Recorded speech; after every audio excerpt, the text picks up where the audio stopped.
On today's show, we prepare you for the NCAA and NTDP classes for the 2025 NHL Draft. Who are going to be the best players from both systems? We'll talk about it on today's episode on Locked On NHL Prospects.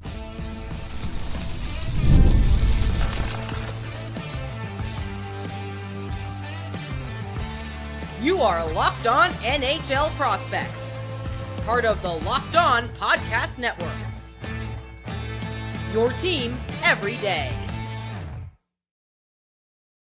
Welcome back to Locked On NHL Prospects, part of the Locked On Podcast Network, your team every day. On this podcast, we break down everything prospects related for you 5 days a week, Monday to Friday. I'm Hadi Kalikesh, QMJHL Scout for Elite Prospects, joined by Sebastian High, USHL Scout for Elite Prospects. And on today's show, we'll be breaking down the NCAA and NTDP classes for the 2025 NHL Draft. We're going to look at the top names from the 2025 NHL Draft we're going to be playing in the NCAA and our top 5 NTDP prospects so far for that same draft class. Before we get into any of that, though, today's episode is brought to you by Game Time. Download the Game Time app, create an account, and use code LOCKEDONNHL for $20 off your first purchase. If you're watching on YouTube, remember to like and subscribe. Leave us a comment letting us know what you want us to talk about next. And if you're listening on your favorite podcasting platform, make sure to make us your first listen of the day and leave us a rate and review. It always helps the channel. So let's get right into it here immediately with the NTDP class, with the NCAA class rather, for the 2025 NHL Draft. And so far, there are 6 players that I think are pretty much locked down official to be starting here in the NCAA. We'll start with the top 3 here in terms of names so far. Talk me through probably the prospective number 1 pick in the 2025 NHL Draft. The former NTDP centerman who pretty much played in the top 6 the entire year last year with the U18s, James Hagens. Talk me through what makes him special and why the NCAA is kind of the best route for him moving forward. For sure. Well, this is a very dynamic forward. He's an undersized centerman, clocking in at about 5'10". And as you mentioned, he was playing basically top line minutes for the NTDP the entirety of last season and is making the leap to Boston College this year, which is a team that has lost their 2 top centermen. So there is a chasm opening up for him to take a role on the top line alongside names like Ryan Leonard and Gabe Perreault with Boston College. And this is a player who is at his best with the puck on his stick. He's really, really skilled. He's a fantastic playmaker. He's able to elevate his line mates and create high-end plays for them. He's a really good off-puck mover. I like the way that he thinks the game in all 3 zones. And while he isn't a perfect player, and I don't think that he's the caliber of first overall pick of, say, Mackin Celebrini or obviously Connor Bedard, I do still think that he's well in contention for that spot this year, but he's not a slam dunk in it. And we'll talk about this a little bit more in tomorrow's episode, where we dive deep into like the top 5 of the draft class and talk about the other players that could contend for that first overall pick. But James Hagens is the overwhelmingly likely one to go there at this stage of the draft class.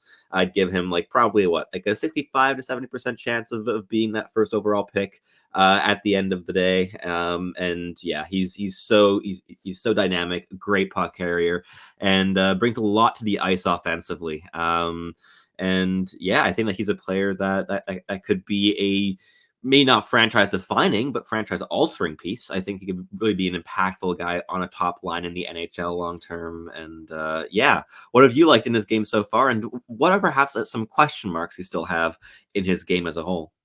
Yeah, for sure. I mean, I think the main standouts with Hagens is a combination of skating and dynamic skill. He's very, very good in transition. Reminds me a lot of Jack Hughes in that sense. A player who will just carry pucks across lines, kind of pick apart defenses with either stop ups, accelerations, decelerations to create passing lanes that usually wouldn't open up for other players.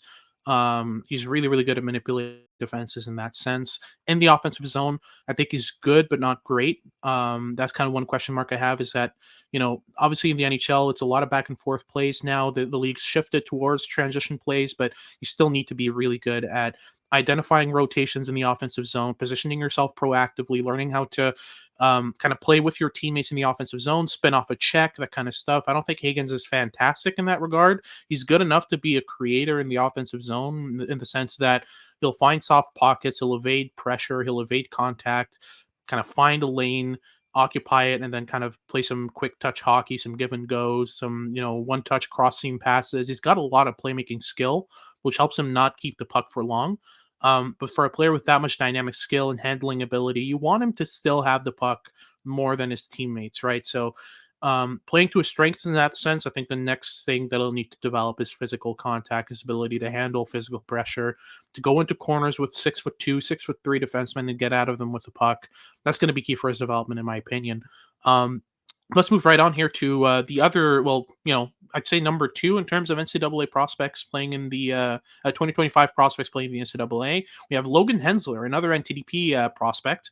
And he's been looking, the progression hasn't been great, but, the early viewings of him a year ago, were really good. I mean, this is a prospect who, he's got some decent size. He's a great skater. But overall, I think that the issue with him is development so far, right? Absolutely. As you mentioned, he's 6'2", 196 pounds. He's a right shot defenseman as well. So really a valuable overall frame and profile player.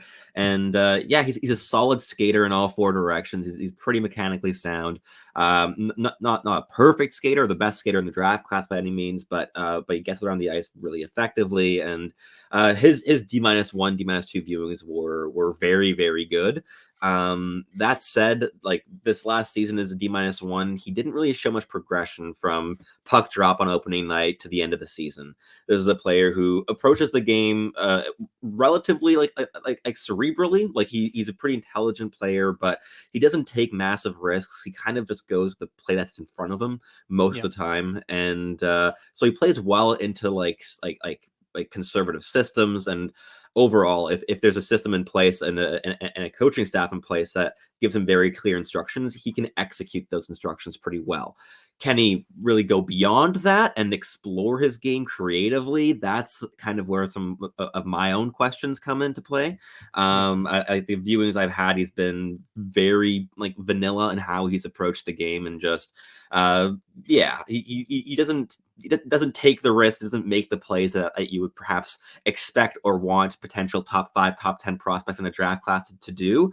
That said, he is off to an interesting program at the University of Wisconsin, where I'm sure he's going to have plenty of opportunities to show his defensive chops, because that is not historically the strongest of NCAA programs. And in terms of places where he could work on his defense, that is definitely going to be front and center at Wisconsin. But it is also a system where I have some concerns of his ability to get consistently implicated offensively in a way that is cohesive with teammates, rather than just run and gun when the puck is loose in the offensive zone, pounce on it and try to do something in an improvised way, because Wisconsin the last couple of years has been a pain to watch. Absolutely. I think it's so funny because Logan Hensler's skill set is very similar to Sam Dickinson's, but he has the complete opposite mindset, which is very, very funny. Sam Dickinson is the biggest risk taker I think I've scouted from the OHL last year, and Hensler's a complete opposite. Simple, easy, again, vanilla kind of decisions and habits. But the same skill set of being a great skater, decent on his edges, defensively responsible, relatively, because of that simplicity. Physically mature As well, but not necessarily physical. Kind of the same thing as Sam Dickinson there. So it's a pretty interesting contrast of same player, same build, same tools, different mindset entirely. And lastly, for this first segment, we'll focus on Sascha Boumedienne, who's he's a legacy. His dad was in the NHL. He played at the Hlinka Gretzky Cup this past tournament. Left shot D. I want to say 6'2", 200 pounds. I don't have his page in front of me here, but that seems about right. Yeah, he's listed at 6'2", 183 pounds as a left shot defenseman. Cool, close enough. And yeah, he's an interesting prospect because a lot of his skill comes off the breakout. He's a player who likes to jumpstart the offense with big stretch passes, and he's got some physical tools as well. He's not afraid of contact. He'll go into corners. He'll spin off of checks. Pretty good on retrievals. I think the mental aspects of his game is just the issue is quickness. He makes good decisions, but he makes them pretty slow at this current level. He struggled in the Hlinka Gretzky tournament. So I can only imagine moving forward, playing against pros, playing against semi-pros in the NCAA, for example, what that'll look like. But I think that this was just an issue of playing with new teammates in a new system with new responsibilities. I think that once he gets to the NCAA, we're going to see not a steep progression, but a gradual progression as he goes on and gets used to that level. Yeah, what team is he playing for again?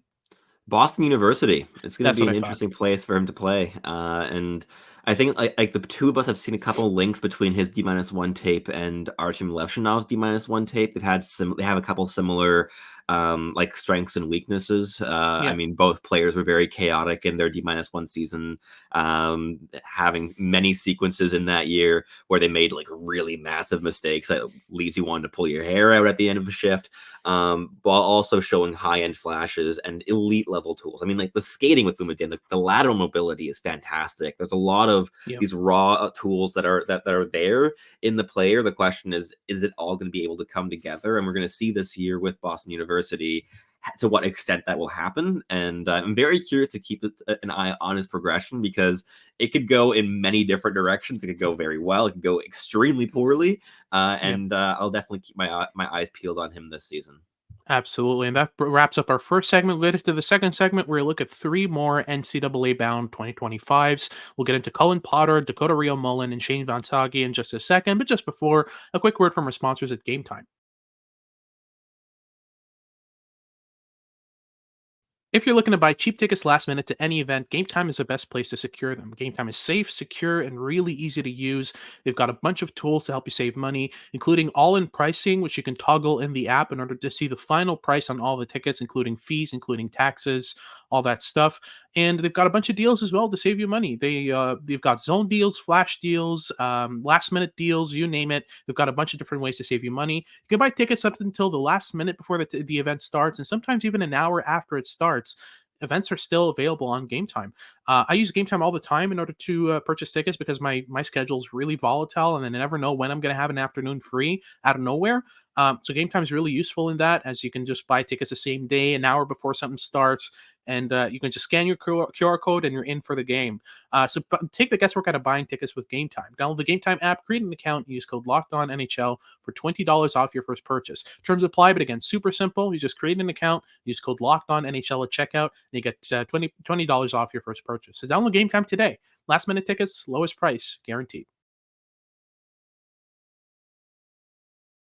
All right, so let's move right on to our second segment here, where we'll look at some three more NCAA bound prospects for the 2025 NHL draft. We covered kind of, I'd say, the top three, but the next one's pretty close there in terms of contending with, especially Boumedienne there. So talk me through Cullen Potter's game. He played a decent season last year, progressed fairly well, and now he's going to be headed to the NCAA. He will indeed. He's off to Arizona State University, which is not a typical destination for a big ticket name, especially like a draft eligible freshman. And he's a 5'9", 161-pound left shot left winger, a January 10th, 07 birthday. And this is a really speedy, skilled player who played a solid season last year with the NTDP. He scored 22 points in 35 games against USHL competition and 46 points in 54 games against all competition. And this is a guy who is able to break games open with his dynamic skill, who is also decently intelligent in all three zones. I like the habits he has as well in the defensive zone, even though his frame makes it difficult for him to kind of act on the anticipation that he does have in the D zone, because he is physically overwhelmed pretty easily, even against USHL competition. But I'm looking forward to seeing how he'll be able to settle into a role as a potentially primary offensive creator in that Arizona State lineup if he's able to push his way through. And very excited to see how he fares, especially because he is a very undersized forward, but he has a high level of skill. He's really intelligent. And we're going to see if he's able to leverage that consistently to create at the college level. And if he is, I think he's a name that could skyrocket up boards. And if he doesn't, he might be available as a like mid-round steal in like the second or third round. I think there's a decent amount of like variability in potential outcomes with this player, but the upside is really intriguing and the skill level is very high. Absolutely. That brings us to Dakoda Rhéaume-Mullen, who's also going to be moving on to the NCAA this next season with Michigan, with the University of Michigan, a great program. And Rhéaume-Mullen's a player I've had kind of a half an eye on for the past maybe year and a half. He's a prospect who made the jump early to the U18s this past season, played a ton with them. At the U17 level, he played a decent amount a year and a half ago, but since then, it's really been mainly U18 hockey for him with the NTDP. He's fairly reliable in all three zones. He's a pretty consistently comfortable player. I wouldn't say he's necessarily explosive offensively, but is able to make the right pass at the right moment in order to connect with teammates. He has no problem kind of distributing there. But overall, I think the main standout with Rheaume-Mullen is the defensive stick work. He's really good at shepherding plays to the outside. And that's mainly what made him kind of an early jump there to the U18s of the 2025 NHL draft eligible. Is you have a player whose skill set really revolves around just suppressing play, right? I mean, this is a player who generally does a pretty good job of keeping opposing players to the outside in his zone. He's pretty aggressive in the net front. He's comfortable kind of boxing players out. But talk me through his frame and weight, because I don't have that in front of me right now.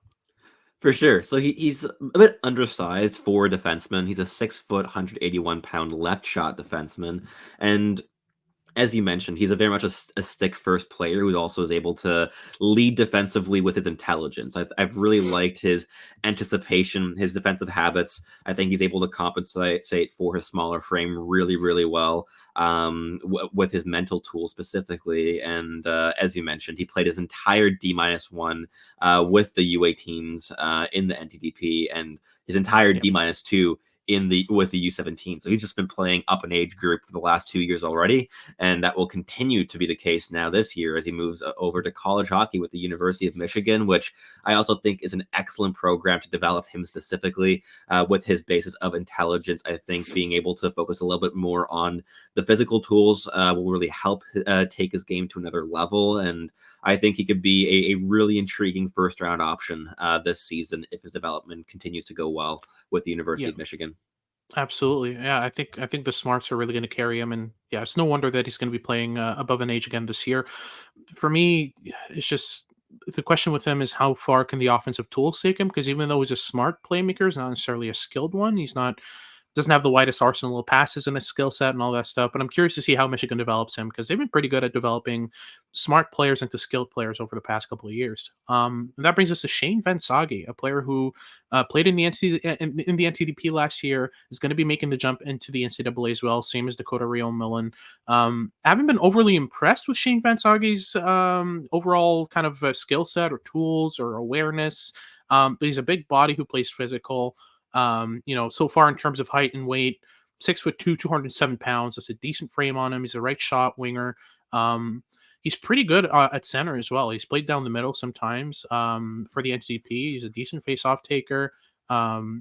Plays decent defensively, but again, he's not a standout player in terms of offensive skill, but he's a really responsible one. So I think that's a player that Michigan State could really use in their system, right? Absolutely. And even offensively, like, sure, he's not the most skilled or gifted offensively, but I think he's really good at a couple important things. He has a big body, as you mentioned, and he is very middle driven. He's a pretty powerful straight line skater, and he's a pure north-south player as well. Like, you're not going to see Vansaghi integrate too much like lateral movement in his puck rushes, but he's like a freight train when he gets going in a straight line, and especially when that straight line is right up the jugular, right down the middle lane. I think that he will be a decent piece for Michigan State at the NCAA level, especially in a bottom six capacity. I think having that quality, that middle-driven mindset is really going to help him forge out an important role for that team, even if the minutes aren't massive, and while also being responsible defensively, adding that physicality, constantly pressuring opponents defensively, whether it be in the neutral zone or even in the offensive zone upon a turnover and when he's on the back check. But overall, a player I think is pretty projectable to play pro hockey in some capacity, whether that will be in NHL bottom six or in the AHL or elsewhere remains to be seen. But this is a guy who I think is physically very much ready for the NCAA, and I'm curious to see what kind of role he's able to build for himself in that situation, because so many of the players that he'll be facing will be pretty similar to his frame and his size. His physicality will no longer be a dominant tool that just blows away competition like it did in the USHL, while also giving him the opportunity to perhaps lean in a little bit more to some skill in his game or adding some more variability in his puck rushes. I would love to see him integrate some more delays rather than just being a straight line sprinter. Being able to shift the speed gear a little bit could be quite helpful in retaining possession in the offensive zone and just getting to the offensive zone to establish possession rather than just ramming right through the offensive zone and getting towards the net front like he usually does. But overall, an intriguing player that I think could be an interesting like mid-round pick come draft day. But there's also upward mobility there for him to get into like a second round or first round conversation, I think, with his overall frame and the profile that he brings to the ice. Perfect. And that's our second segment done. We'll get into our third segment. We look at the NTDP now. We'll look at the top 5, maybe top 6. We'll see type of NTDP prospects. We'll get into that in just a second. But just before, a quick word from our sponsors here at Locked On NHL Prospects.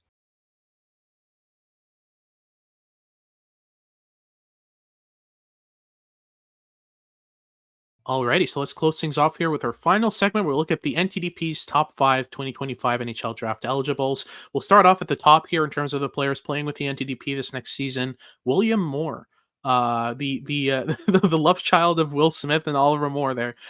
He's pretty much I'd say runaway top NTDPer from this 2025 NHL draft class. There's a couple other names in there, but I think Will Moore for me is pretty much the big standout there. You've watched a decent amount of him. You've written scouting reports on him. Talk me through his game in detail, what you've liked about him so far this year. Yeah, like I'm not convinced that he's going to be the runaway guy at the top of that NTDP pyramid this year, but he is, I think, the player that has the most offensive upside. He's a fantastic skater. He's really mobile, really good edge work. He's super wiry and lanky. Like this is a 6'2", 161-pound left shot centerman, and from the D-1 tape I viewed, that 161-pound grade is generous, perhaps. He is really, really lanky and wiry. That said, he's a decent basis of physicality in that frame nonetheless. And I think once he does fill out his frame, he will have some really interesting physical upside. That said, he has some habits that concern me a little bit, despite having really dynamic skill offensively. Like he's a really good playmaker, has a really quick release. He's able to score in really tight areas down low in the offensive zone.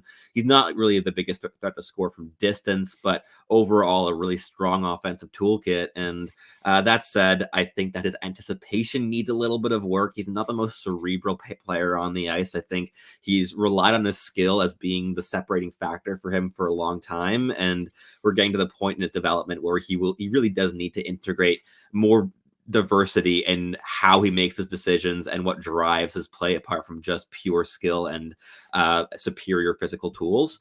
Beyond that, I think that the defensive engagement and the overall off-puck motor could use a bit of an overhaul as well. He can go a little bit controller disconnected at times and kind of wait for his teammates to do the dirty work before kicking up the gears again. But that's mainly true in the defensive zone. Offensively, he can apply some decent pressure on the forecheck, but a player that I think could be a top 10 selection on NHL draft day if he is able to really like flesh out his game a little bit. I think that he has some shades of Michael Hage in his game, both in the path that he took in terms of trying to get being Canadian and trying through the OHL first, and then ending up in the States and going the college route eventually next season, when he's going off to Boston College.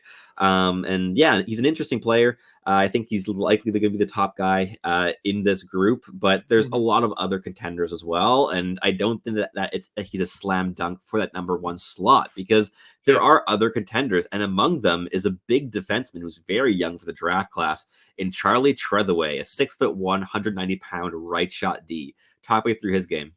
Yeah, absolutely. He's a very physical player who played a lot in the U17 level with the NTDP's U17 team, and you can really see just how much his physicality carries this game. He hits hard, he shoots hard, he skates hard. Everything he does with as much intensity as he can manage. And overall, I've really liked his game as a right shot D with that specific skill set. He's not a slouch offensively either, and doesn't exclusively rely on the shot. I think he still relies on it a bit too much in order to create. But I've still seen some flashes of off puck activations, going to the back door for a tap and goal, or, moving off the puck in order to position himself to receive a pass, and then one touching it cross ice, that kind of stuff. There's some decent skill level as well on top of just the heavy shot. So I think his game overall is, for me, the closest I think you get to Will Moore in terms of upside as a right shot D. I think he looks very much like a player who's going to develop into a second pair defenseman, but I wouldn't put a number like one of the weaker number twos in the NHL past him. Like, that could be something you could turn into, but that's way too far down the line. It's, again, super early in the draft class. He's an August 07 birthday, so he's got a ton of runway as well. We'll see, but I like the raw tools. The decisions are another thing, but most of the time offensively he does a pretty good job. It's just a matter of picking his spots when it comes to pinching defensively, going for the hit, that type of stuff. Let's move right on to LJ Mooney, who I think we've talked about a ton this year. Little John Mooney, 5'6", and I mean, he's just a bulldozer of a player. Just absolutely just throwing his body around everywhere, making plays Spark defensively, offensively, on the forecheck, on the spark plug by definition. We talked about this just an episode ago.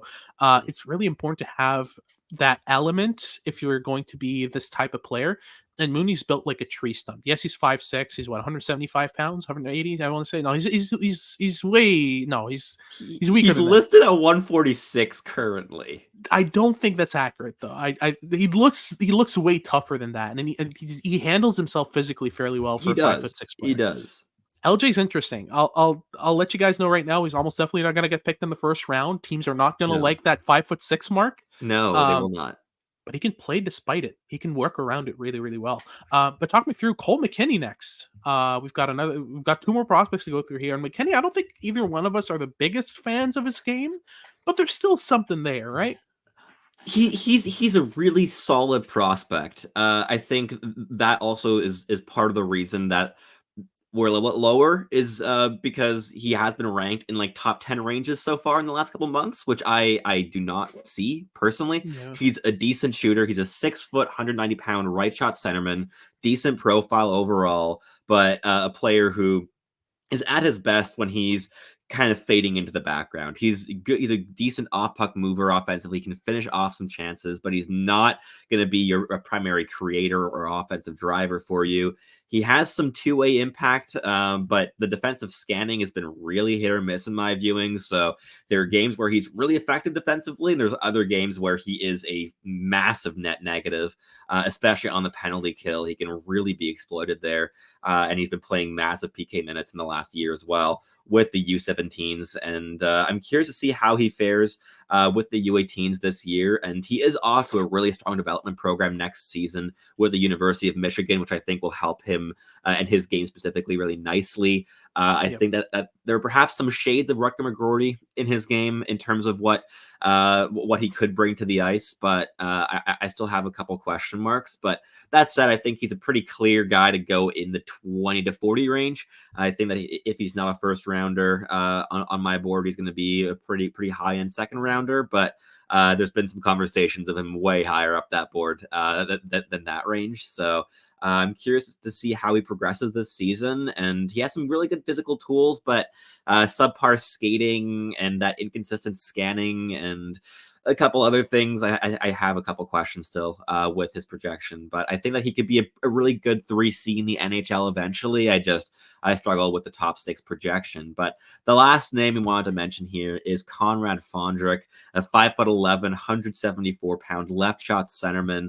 It was a June 1st birthday as well, so one of the younger players in the NTDP batch among the forwards, and a player who's shown a lot of skill already as a D-1. I mean, he scored 13 goals and 23 points in 35 games against USHL competition last season, and overall a player who brings a lot of speed to the equation. He's a decent shot as well that will only get better once he fills out his frame, and I've liked his two-way impact a decent amount as well so far. So a player who's able to bring a variety of different things. He's pretty adaptable and diverse in his implications on the ice, and a guy who could also end up being like a top 3 guy in the NTDP among draft eligibles this season. I think that there's definitely a lot of room for movement in this group among these 5 players. I think that there's not a single guy who's like cemented in his spot among these 5 guys. So a lot of interesting storylines to keep track of in the NTDP this season, and a decent amount of skill, but a distinct lack of that clear elite level talent, because obviously James Hagens has taken that step to the NCAA. Absolutely. And that wraps up our episode. Thank you very much for tuning in. If you're watching on YouTube, remember to like and subscribe. Leave us a comment letting us know what you thought of the episode, what you want us to talk about next, all that good stuff. Leave it down below. And if you're listening on your favorite podcasting platform, please leave us a rate and review and make sure to make us your first listen of the day. For your second listen of the day, make sure to check out Locked On Sports Today. They've got all your news and updates about what's going on around sports. And make sure to tune in for our future shows as we continue our prospect coverage for the month of September. This has been Hattie Kalikesh, QMJHL Scout for Elite Prospects, with Sebastian High, USHL Scout for Elite Prospects, and we hope you tune in next time.